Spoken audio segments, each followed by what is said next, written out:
Jadi malam ini kita akan membedah surat Al-Asr. Buat teman-teman yang udah hafal bisa baca bareng, buat teman-teman yang belum hafal bisa buka surat Al-Asr atau bisa sekedar menyimak. A'udzu billahi minasy syaithanir rajim. Bismillahirrahmanirrahim.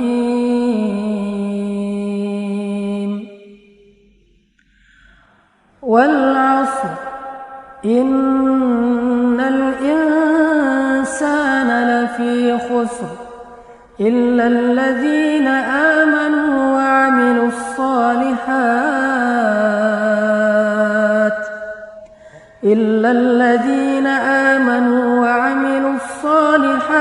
wa tawasaw bil haqqi wa tawasaw bis sabr. Shadaqallahul azim.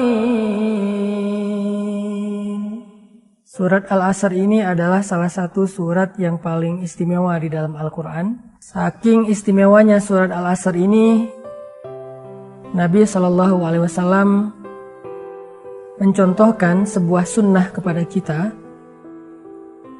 Apabila kita bertemu dengan saudara kita, teman kita, geng kita, kemudian kita duduk, ngobrol, nongkrong bareng dengan mereka, baik itu ngobrol tentang agama atau ngobrol tentang urusan dunia.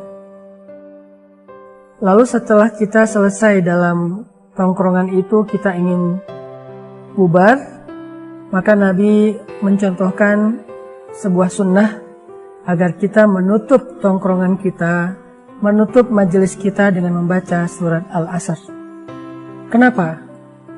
Kenapa di dalam sebuah majelis, baik itu majelis yang kopdar, kita nongkrong bareng, ataupun secara online seperti ini, kita dianjurkan untuk menutup majelis dengan membaca surat Al-Asr. Kenapa? Karena surat Al-Asr ini adalah sebuah nasihat dan pengingat buat kita semua tentang banyak waktu yang kita habiskan dalam sebuah tongkrongan itu mungkin secara sia-sia. Mungkin tanpa kita sadari tadi dalam sebuah obrolan kita sempat membicarakan aib orang lain, kita sempat berdusta secara nggak sengaja, kita sempat bersendagurau secara berlebihan, kita sempat lalai dalam obrolan-obrolan yang kadang-kadang nggak bermanfaat. Maka membaca surat Al-Asr menjadi pengingat buat kita untuk meralat semua yang tadi kita ucapkan dengan istighfar. Makanya surat Al-Asr ini menjadi surat pengingat, surat yang menjadi nasihat sangat berharga untuk kita dalam mengisi hari-hari kita, waktu kita, hidup dan usia kita. Allah Subhanahu wa ta'ala bersumpah, dan tidaklah Allah bersumpah kecuali tentang sesuatu yang besar. Ketika Allah bersumpah di dalam Al-Quran, berarti Allah lagi mau ngomongin sesuatu yang penting. Jadi Allah tuh kalau lagi pengen ngomongin sesuatu yang penting, diawali dengan sumpah. Kalau kita mungkin menegaskan satu obrolan yang penting dengan sumpah. Sumpah, gue serius ngomong kayak gini. Sumpah ini beneran terjadi. Sumpah apa atau apapun lah bahasa kita untuk menunjukkan bahwa yang kita obrolin itu sesuatu yang benar dan penting. Allah bersumpah dengan waktu, wal asr, bahwa sesungguhnya innal insan, manusia, lafi khusr, benar-benar berada di dalam kerugian. Banyak orang yang kata Allah di dalam ayat ini seolah-olah menghabiskan hidupnya dengan hal-hal yang sia-sia, menghabiskan pemikirannya untuk hal-hal yang sia-sia, menghabiskan tenaganya untuk hal yang sia-sia, menghabiskan perasaannya terkuras untuk hal yang sia-sia. Jadi secara umum dasarnya kehidupan kita itu banyak sia-sianya. Coba renungkan hidup kita beberapa tahun ke belakang. Sebelum kita duduk dalam majelis ilmu kayak gini, sebelum kita mendengar nasihat-nasihat dari para ustadz atau ulama, coba renungkan kehidupan kita beberapa tahun ke belakang. Kayak gimana rasanya? Kita menjalani rutinitas kehidupan kita sehari-hari, tapi rasanya kayak lelah dan gak ada arti. Kita mencari uang, tapi kita nggak tahu buat apa. Kita berusaha mencari cinta, ingin mencintai dan dicintai, tetapi setelah kita mendapatkannya, kita ngerasa lelah sendiri. Kita mencari kesenangan kesana kemari, tetapi semuanya seperti semu. Bahkan membuat kita semakin larut dalam dosa-dosa yang kita pikir dosa itu bisa membahagiakan kita. Yang kita pikir dosa itu bisa menyenangkan hati kita, ternyata semakin kita nambah dosa, semakin kita foya-foya, semakin kita merasa jenuh dan lelah. Kayak nggak ada rasa yang indah di hati kita, kecuali hanya sekedar kesenangan sesaat karena hawa nafsu. Itulah kehidupan kita secara nyata sebelum kita mengenal Allah.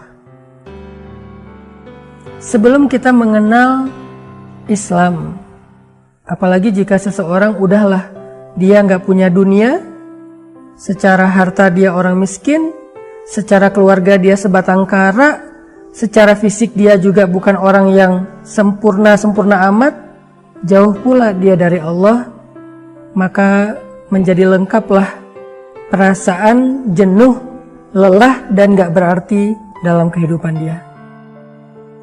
Itulah yang dimaksud dengan firman Allah, innal insan lafi khusr. Manusia itu rugi banget. Hanya menjadi manusia saja rugi. Kenapa? Karena manusia itu dasarnya hawa nafsu.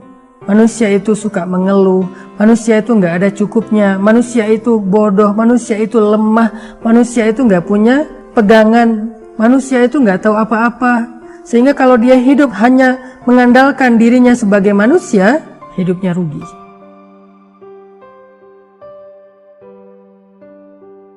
Kalau hidupnya hanya sekedar menjawab pertanyaan, wajar kan sebagai manusia saya pengen ini, saya pengen itu, saya pengen ini, saya pengen itu, hidupnya rugi. Semakin lama dia menyadari kerugian itu, menyadari kesalahan itu, semakin banyak yang hilang dari kehidupannya. Semakin banyak kebaikan-kebaikan yang hilang dari hidupnya. Makanya Nabi bilang, man aslaha ma bainahu wa bainallah, aslahallah ma bainahu wa bainan nas. Siapa yang memperbaiki hubungannya dengan Allah, maka Allah akan memperbaiki hubungan dia dengan manusia. Man aslaha sariratahu, aslahallah alaniyatahu. Siapa yang memperbaiki urusannya yang tersembunyi, yaitu imannya, hatinya, niatnya, rahasia dia dengan Allah, hubungan dia dengan Allah, maka Allah akan memperbaiki urusan yang tampak, yaitu hubungan dia dengan manusia.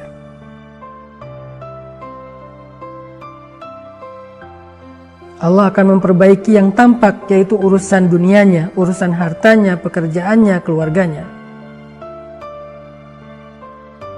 Itulah maksud Allah teman-teman di dalam surat Al-Asr. Kehidupan kita gak sempurna kalau kita jauh dari Allah.